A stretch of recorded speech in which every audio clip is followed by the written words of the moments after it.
भंडासुर का जन्म एक दैवीय और असाधारण घटना से जुड़ा है, जो भगवान शिव और कामदेव के बीच हुए एक प्रसिद्ध प्रसंग से शुरू होता है।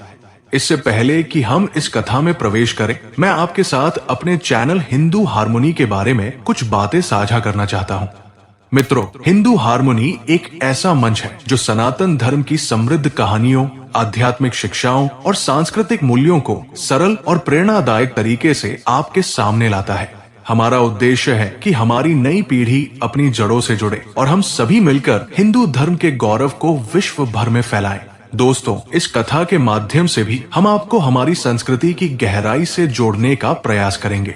आइए अब भंडासुर के जन्म की कथा को विस्तार से समझते हैं। जैसा कि ये ललिता सहस्त्रनाम, ब्रह्मांड पुराण और देवी भागवत पुराण जैसे ग्रंथों में वर्णित है।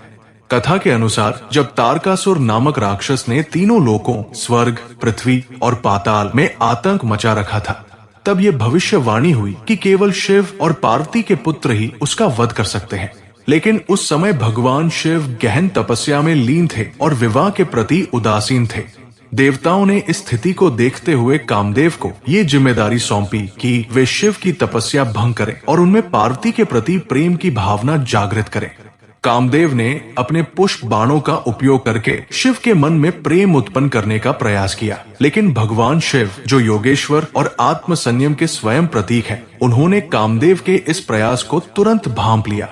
क्रोधित होकर शिव ने अपनी तीसरी आंख खोली और उससे निकली अग्नि ने कामदेव को भस्म कर दिया। कामदेव की पत्नी रति ने शिव से अपने पति को पुनर्जन्म देने की प्रार्थना की। शिव ने आशीर्वाद दिया कि कामदेव अगले जन्म में भगवान श्री कृष्ण के पुत्र के रूप में पुनर्जन्म लेंगे, तब तुम्हारा और कामदेव का दोबारा मिलन होगा। लेकिन कामदेव के स्वाहा होने की इस घटना से एक और परिणाम का जन्म हुआ, जो भंडासुर के रूप में सामने आया। कामदेव के भस्म होने के बाद उनकी राख पृथ्वी पर बिखर गई। इस राख से एक शक्तिशाली और दुष्ट राक्षस का जन्म हुआ, जिसे भंडासुर के नाम से जाना गया। ये जन्म अपने आप में प्रतीकात्मक है, क्योंकि कामदेव की राख को अनियंत्रित इच्छाओं, कामनाओं और अहंकार का प्रतीक माना जाता है। भंडासुर इन नकारात्मक गुणों के मूर्त रूप में प्रकट हुआ था, जबकि कुछ ग्रंथों में उल्लेख है कि भंडासुर का जन्म केवल राख से नहीं हुआ था, बल्कि इसमें राक्षसी माया और दैवीय संयोग का भी योगदान था। कामदेव की भस्म में निहित ऊर्जा ने एक राक्षसी शक्ति को जन्म दिया, जो भंडासुर के रूप में सामने आया। उसका स्वरूप भयावह था और वो स्वाभाविक रूप से शक्तिशाली, चतुर और दुष्ट प्रवृत्ति का था। उसमें काम, क्रोध और लोभ जैसे गुणों का प्रभुत्व था, जो उसे एक खतरनाक राक्षस बनाते थे। भंडासुर ने अपनी शक्ति बढ़ाने के लिए तपस्या का मार्ग चुना। उसने ब्रह्मा जी को प्रसन्न करने के लिए कठोर तप किया। भंडासुर की तपस्या इतनी कठोर थी कि ब्रह्मा जी को वरदान देने के लिए स्वयं प्रकट होना पड़ा। भंडासुर ने अमरता का वरदान मांगा, लेकिन ब्रह्मा जी ने ये कहकर इनकार कर दिया कि कोई भी प्राणी पूर्ण रूप से अमर नहीं हो सकता। इसके बदले ब्रह्मा जी ने उसे कई शक्तियां और वरदान दिए। भंडासुर को ये वरदान मिला कि उसका वध केवल एक सर्वोच्च और अजेय शक्ति द्वारा हो सकता है, जो कोई साधारण देवता या मानव नहीं, बल्कि स्वयं आदि शक्ति का अवतार हो। उसे माया, तंत्र मंत्र और भ्रम उत्पन्न करने की शक्ति प्राप्त हुई, जिसके द्वारा वह अपने शत्रुओं को आसानी से परास्त कर सकता था। उसे तीनों लोकों पर विजय प्राप्त करने की क्षमता मिली, जिसके बल पर उसने स्वर्ग पर कब्जा कर लिया। भंडासुर को एक विशाल और शक्तिशाली राक्षसी सेना का नेतृत्व करने का वरदान मिला, जिसमें उसके भाई जैसे योद्धा शामिल थे। भगवान ब्रह्मा से प्राप्त इन वरदानों के बल पर भंडासुर ने तीनों लोकों में आतंक मचाना शुरू कर दिया। उसने देवताओं को पराजित किया, स्वर्ग पर कब्जा कर लिया और अपनी शक्ति का दुरुपयोग करके धर्म और सत्य को दबाने का प्रयास किया। वो नकारात्मकता और अहंकार का प्रतीक बन गया। भंडासुर के अत्याचारों से त्रस्त होकर देवता भगवान विष्णु और शिव के पास सहायता मांगने गए। तब सभी देवताओं ने मिलकर एक महायज्ञ का आयोजन किया, जिसमें उन्होंने अपनी शक्तियों का आह्वान किया। इस यज्ञ से देवी ललिता त्रिपुर सुंदरी का प्रादुर्भाव हुआ। ललिता त्रिपुर सुंदरी शक्ति का वो रूप है जो सौंदर्य, शक्ति और ज्ञान का संपूर्ण संगम है। वे आदि शक्ति का अवतार मानी जाती है और सभी देवताओं की सामूहिक शक्ति का प्रतीक है। देवी ललिता का प्रादुर्भाव एक भव्य और दिव्य घटना थी। इसके अलावा उनके साथ कई अन्य सहायक शक्तियां भी प्रकट हुई, जैसे माता मंत्रिनी जो देवी का मंत्र रूप है और माता धनदंतुरा जो धन और समृद्धि की अधिष्ठात्री शक्ति है। देवी ने एक विशाल सेना का गठन किया जिसमें विभिन्न योद्धा शक्तियां शामिल थी। ललिता त्रिपुर सुंदरी ने भंडासुर के खिलाफ युद्ध की घोषणा कर की। माता ललिता त्रिपुर सुंदरी जिस रथ पर सवार थी उस रथ का नाम चक्रराज रथ था, जो अत्यंत विशाल और शक्तिशाली था। इस रथ में 9 स्तर थे जो 9 प्रकार की शक्तियों का प्रतीक थे। देवी की सेना में कई योद्धा देवियां थी, जैसे बाला, त्रिपुर सुंदरी, वराही और श्यामला।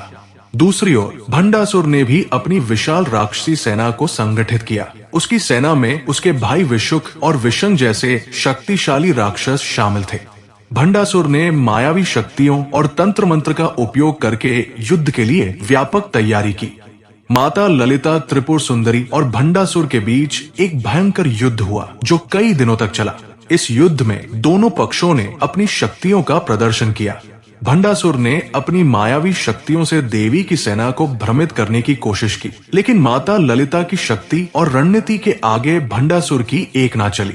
युद्ध के दौरान देवी ने अपने विभिन्न अस्त्र शस्त्रों का उपयोग किया, जैसे पाशुपतास्त्र, कामेश्वरास्त्र और महाविद्या शक्तियां। एक एक करके भंडासुर के सहायकों और सेनापतियों का वध हुआ। अंत में ललिता त्रिपुर सुंदरी ने अपने परम शक्तिशाली हथियार श्री यंत्र और महाकामेश्वर बाण का उपयोग किया। इस बाण से भंडासुर का अंत हो गया और वो पूरी तरह नष्ट हो गया। भंडासुर के वध के साथ ही तीनों लोकों में शांति स्थापित हुई। देवताओं ने ललिता त्रिपुर सुंदरी की स्तुति की और उन्हें त्रिपुर सुंदरी, तीनों लोकों की सुंदरी और ललिता, सर्वशक्तिमान और क्रीडामयी जैसे नामों से संबोधित किया। इस युद्ध ने ये संदेश दिया कि कोई भी दुष्ट शक्ति, चाहे वो कितनी भी बलशाली हो, अंततः सत्य और धर्म के सामने पराजित होता ही है। ललिता त्रिपुर सुंदरी की ये कथा शक्ति उपासना और श्री विद्या की महत्ता को भी दर्शाती है। भंडासुर को नकारात्मकता, अहंकार और कामनाओं का प्रतीक माना जाता है, जबकि ललिता त्रिपुर सुंदरी ज्ञान, शक्ति और करुणा की प्रतीक है। ये आख्यान ये सिखाता है कि सच्ची शक्ति आत्मसंयम और भक्ति सही मार्ग पर चलने से ही प्राप्त होती है। ललिता त्रिपुर सुंदरी की पूजा श्री विद्या साधना का केंद्र है। भंडासुर का वध इस बात का प्रतीक है कि साधक को अपनी आंतरिक कमजोरियों, काम, क्रोध, लोभ पर विजय प्राप्त करनी चाहिए। ललिता सहस्त्रनाम नामक ग्रंथ में देवी के 1000 नामों का वर्णन है जो उनकी शक्तियों और गुणों को दर्शाते हैं। भंडासुर वध की कथा इस पृष्ठभूमि में अत्यंत महत्वपूर्ण है। ये कथा नवरात्रि जैसे पर्वों में शक्ति पूजा के महत्व को रेखांकित करती है, जहां मां दुर्गा के विभिन्न रूपों की पूजा की जाती है। भंडासुर का वध केवल एक राक्षस का अंत नहीं, बल्कि मानव जीवन में नकारात्मक प्रवृत्तियों पर विजय का प्रतीक है। ललिता त्रिपुर सुंदरी की शक्ति हमें ये सिखाती है कि सच्ची शक्ति वह है जो करुणा, प्रेम और ज्ञान के साथ संतुलित हो। ये कथा भक्तों को प्रेरित करती है कि वे अपने जीवन में संतुलन बनाए रखें और बुराई पर अच्छाई की जीत को सुनिश्चित करें।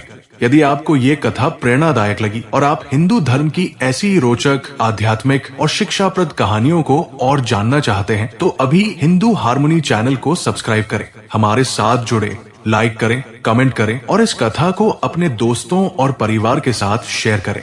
आइए हम सब मिलकर अपनी सनातन संस्कृति के गौरव को फैलाएं और एक सकारात्मक बदलाव का हिस्सा बने। जय हिंद, जय भारत।